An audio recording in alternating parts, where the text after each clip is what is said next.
Okay, it's time to do some serious manipulation of some functions and theory together so that we can see the power of a theoretical aspect. So let's go back to the Poisson distribution. If you remember the Poisson distribution, it's a discrete distribution.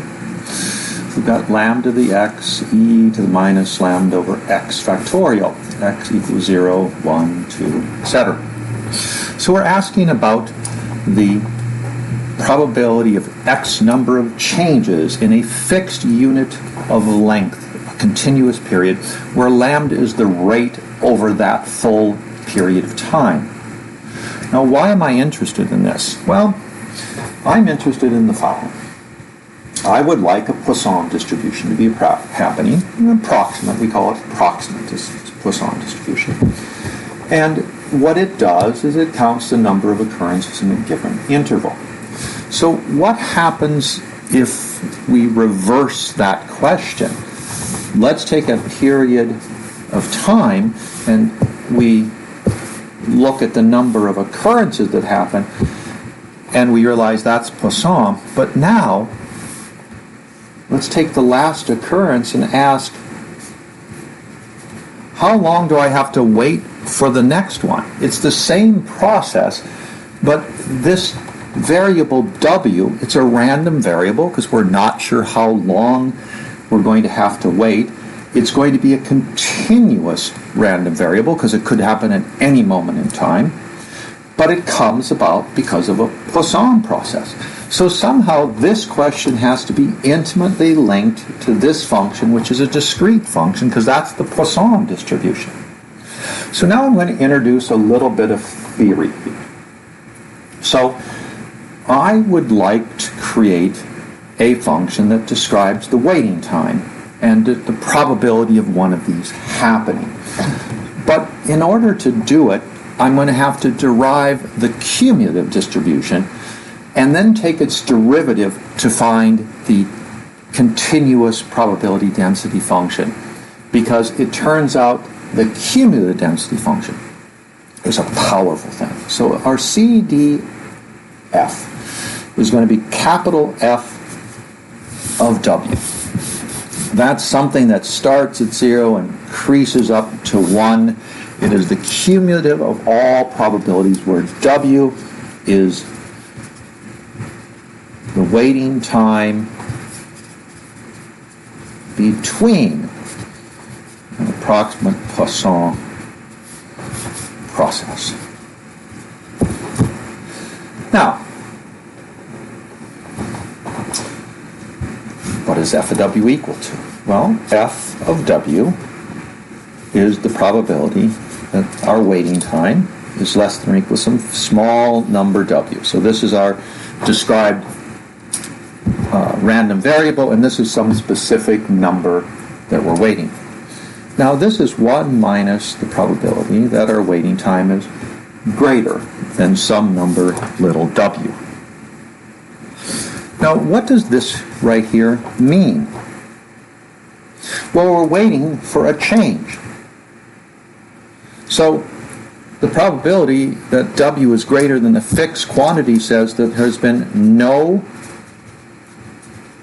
occurrences in time 0 up to little w. Well, now that's a discussion that if we're counting the number of probability of accounting of occurrences in a fixed time window, it should come from the Poisson. So w is going to vary.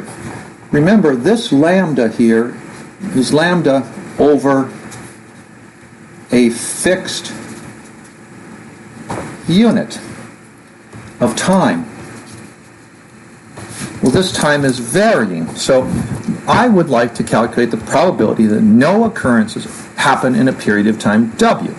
Well, if the fixed unit time here was 1 and this one is w is 3, well, then the period for the time would have a value of 3 lambda. They're proportionate. So the Poisson distribution I'm going to use here, I'm going to here set a new lambda equal to lambda w. whatever the rate over some unit time, this problem has W time, therefore I expect lambda W occurrences. So this is 1 minus, and now I plug in 0 into this.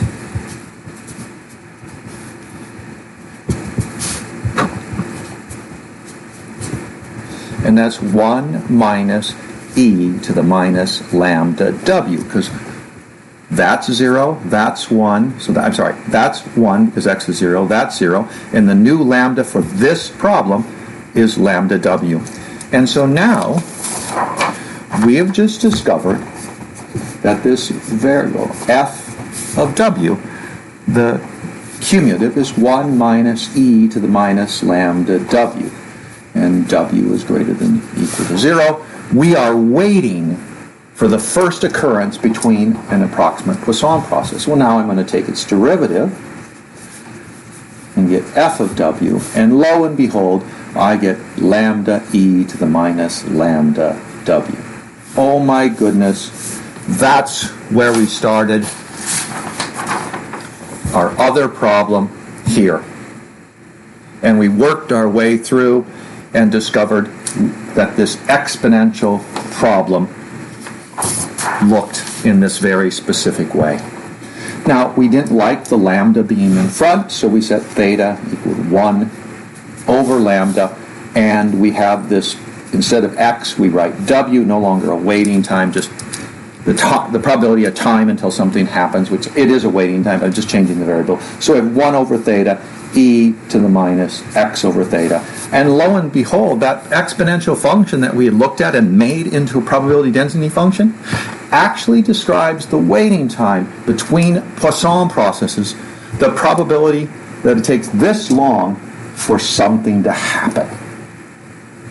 So let's do an application of that. So let's consider the following. Let's set theta equal to 20. Whoops, 20. That says lambda is 1/20th. So somehow we're describing a rate of something happening at this very specific period of time. A rate of 1/20th per unit time. And so now we can ask questions about, well, what's the probability something will happen in a specific time? So let's take, what's the probability that our x is less than 18 for this exponential function? Why? It's the integral from 0 to 18 of 1/20th e to the minus x over 20 dx. And this integral now can be done and calculated. But isn't this the cumulative distribution? So it would be really neat if we just recognize this for that value, that this is 1 minus e to the minus 18 over 20. Right there. So a lot of these integrals, if we just recognize, not that I can do the integral, if you recognize what the integral is asking, you can quickly get to some of these answers very nicely. So, when do we see problems like this? When do we see problems where we're waiting for something to happen a continuous period of time? Well, let's work for Wells Fargo in the customer service division, and we are a phone rep. Now, it's very reasonable to assume that phone calls come in at a regular process, let's say 3 every 5 minutes. So we have a rate. 3 calls every 5 minutes. You arrive at work. What's the probability it's going to take 5 minutes before your first call? That sounds like there's an approximate Poisson process happening. It sounds like you could only get 1 call at any given time. If you shrink the time interval small enough, the probability of a call at any one time you're going to assume is independent of the other because the people really don't have anything to do with each other. But we are assuming somehow that the time is not influencing their decision to call. We could easily argue that right after 8 o'clock in the morning when the call center opens, that a bunch of people might call right away because they've been waiting all weekend, that type of thing. But let's assume nice things in this problem. There's a rate of 3 calls every 5 minutes. It's an approximate Poisson process, and we want to know what's the probability that you have to wait greater than 5 minutes. Well, the probability that you have to wait greater than 5 minutes is 1 minus the probability that you have to wait less than or equal to 5 minutes. But we've just seen that these are going to be an integral where we now adjust this to a rate per minutes, and so that's 3/5 of a call per minute. Our unit now here is in minutes, and so we can now write 1 minus e to the minus 3/5 times 5, and we get the probability you have to wait greater than 5 minutes. This is a very common type of calculation that we do. These calculations are quick, fairly easy. If you need to do the integral to do this part, that's perfectly fine. We understand it. It's a way for you to understand and use the problem. But what's very nice is the cumulative distribution is the best. Now why, once again, some students will ask, well, why is that the cumulative? Well, the answer is that the function is 0 up to 0, and then you start waiting for something to happen at time w, and that is the integral from 0 up to w, which is the cumulative distribution. So that's why that is the cumulative distribution at the number 5. Now that we have this exponential function as understanding that it's part of the Poisson process and it's a waiting time, we have our first distribution now, which we can describe with its characteristics. It is involving an approximate Poisson distribution. It is a waiting time problem, but you want the probability of a first occurrence in some time interval up to w is the fundamental question, and that is the exponential. Now, the secret about the exponential one is lambda is given to some per unit, and that means that your w has to use that unit, and then you can do the problem. Now, what is common, however, is another interpretation of what this means. So, let's take an interpretation and let's realize that sometimes the first occurrence is the only occurrence. So let's look at the lifetime of individuals. The individual might be yourself, the individual might be a product, the individual might be an insect. We're wanting to ask how long it's going to live. Well, the first occurrence, the occurrence is going to be death. So what's the probability that you die after age 20? What's the probability you die after age 30? What's the probability your product lasts its warranty period? I'm pretty certain that deaths of individuals are independent of each other unless we have a war or a riot. I'm pretty certain that my death is not going to happen twice in a short period of time. It's very reasonable to say that waiting for the expiration of an individual's is an approximate Poisson process. What would lambda be describing? Well, lambda will be describing the average lifetime that something lives. So we can now ask questions like, suppose a car normally lasts 12 years. I don't know if that's the right number.